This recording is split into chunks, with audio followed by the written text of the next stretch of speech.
UFC 316 is right around the corner, so we're going to break down the main card as well as give our picks and betting predictions. Let's start with the curtain jerker, Vicente Luque taking on Kevin Holland. Kevin Holland, a comfortable favorite at over minus 200. We kind of know the story with Kevin Holland: win a couple, lose a couple, win a couple, lose a couple. Vicente Luque, known as a bit of a, not a boogeyman, but a consistent high-level gatekeeper in the division for a while, towards the tail end of his career. Both fighters come in at about a 50% knockout rate as far as in their wins go. So with that, I'm looking at just the trajectory of both careers. We're gonna go ahead and lean towards Kevin Holland on this one. I think he's gonna have the length advantage. We can see 81-inch reach, 40-inch legs, 6'3". He's gonna control the distance, keep Vicente Luque at the end of all of his shots. He's not gonna let Vicente take him down. I do think Vicente's starting to just wear down a lot of tough battles in there. So I'm gonna say Luque. We're gonna have him finish this one by KO, TKO. And for the best bets, what I will say is since they do both have a 50% KO win rate, I'm going to say the best bet to take here is exact method of victory, KO, TKO, DQ, or either one of them. If Vicente does catch him, I think he will find a way to put him away on top of it. So plus 100, those are the odds we're looking at for this fight just to end via KO, TKO. Moving up the card now, we got Mario Batista taking on Patchy Mix. Patchy Mix's debut, Mario Batista, not too long after that Jose Aldo debauchery that we still do not speak of in a positive manner. Climbed him up to number 10 in the rankings, but we do not accept the results of that fight whatsoever. Anyway, looking through this fight as well, Patchy Mix is a favorite in this one, minus 180 as the favorite, and that's going to be not only our prediction, but the bet we're going to take is just the Patchy Mix of minus 180 money line. He's 20-1. And in this division where there's a lot of talent in other organizations, he was really good beating guys like Sergio Pettis, so on and so forth. Really, really good submission artist. You can make the case if he wins this fight, he's really close to already competing for a title with just his resume. Batista's good, but I don't think he's going to be able to just hold Patty Mix against the cage like we saw in that Aldo fight. There is more to his game than just that, but I do think she's just a little bit more dangerous, and I think he's going to find the shots more. So the pick is Patchy, and the bet is minus 180. Where and take that money line. Moving up to the feature fight, we got Kelvin Gastelum taking on Joe Pfeiffer. Joe Pfeiffer now at 13-3, really kind of climbing up the ranks. 6'2", 75 reach, 41 leg reach. Kelvin Gastelum, we kind of know the story. Can't seem to make 170, so he's kind of stuck at 85, where he's traditionally the smaller guy. 5'9", 71.5-inch reach, 39.5-inch leg reach. Joe Pfeiffer's a huge betting favorite at minus 375, and we're still sticking with that. We're going to take him to win the fight. I'm going to say he's also going to win by either KO, TKO, DQ. He's going to find a way to stop the fight at plus 225 for the odds.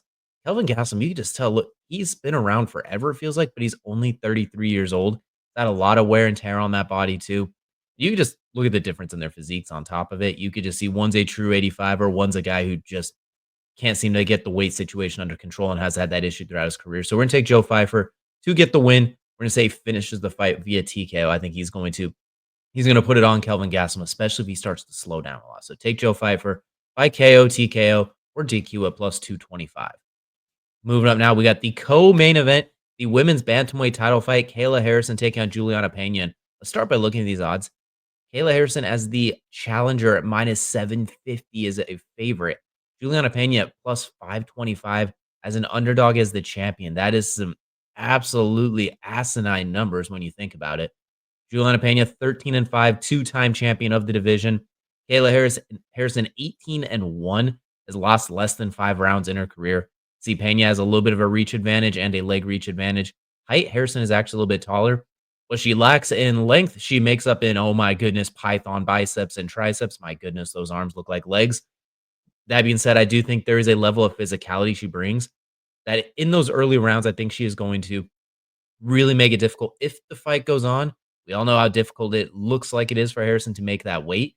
She is I'm not going to say she has a hard time getting down to 135, 136, etc. This is her first time at 35. If the fight goes on past round 2 into 3, etc., that's where Pena could really turn it on. I think that first Amanda Nunes fight, if Juliana Pena is tough, so if that toughness, that is one of her strongest attributes. If that comes into play here, I can see her wearing down Harrison over time. I just don't know if she has the level to match some of that physicality Harrison's going to bring. They get in tight, the judo, the power behind the strikes. Just if she gets a hold of her, even technically speaking, if they're close, Harrison's going to overpower her. What I'm going to say is under 4.5 rounds at minus 200, because I think either Harrison runs through it early, just imposes her will, or she's going to wear down and Pena's going to get a submission finish like we saw against Nunez.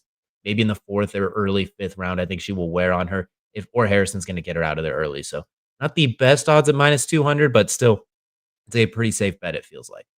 And next up, we got the main event, the rematch. Merab Dvalishvili taking on Sugar Sean O'Malley. A very stark twist compared to the first fight, where it was about plus 110 for O'Malley and minus, I think, 200 for Merab.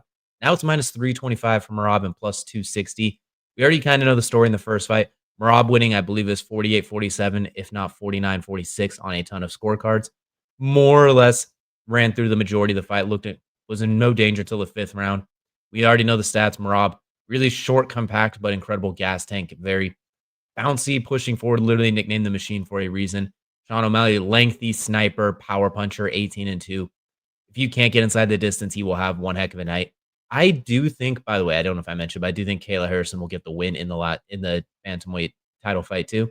Now for the main event, I do think this is a chance we will see.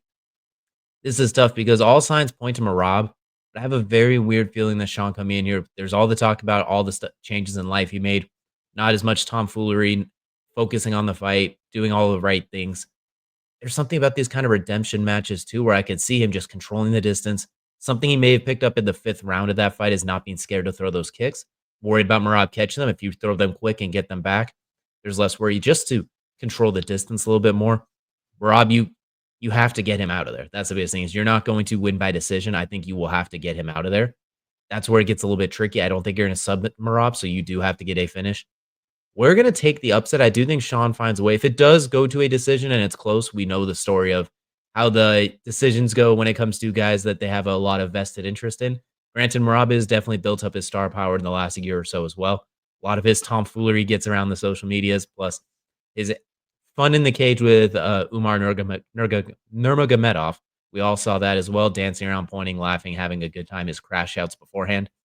We're going to take Sean O'Malley to get the upset. I think it sets up a very interesting trilogy in the future if they ever let that happen. We know how that kind of happens too. Connor Diaz 3 that we're still waiting on, but I digress. I'm going to take O'Malley to get the win. What we're going to do for the bet is the fight does not go the distance at plus 180. Because I do think either Sean's going to get him out of there or Merab's going to crank up what he did in the first fight to 100 and he's going to swarm Sean and finish the job off this time. Either way, I don't think this one's going to the decision. If you want, you can also take under 4.5 rounds, but I just like saying it's not going to go the distance. I really have an interesting feeling that one of these two is going to get out in there. I think Sean could catch him and get him out there, maybe an early stoppage TKO or something like that. I think he's going to find a way to get the job done. So just to recap, for the winners, we will have Kevin Holland, Patchy Mix, Pfeiffer, Harrison, and O'Malley. And let's go and take a look at and recap some of the best bets. Holland versus Luque to end by KO, TKO, DQ at plus 100.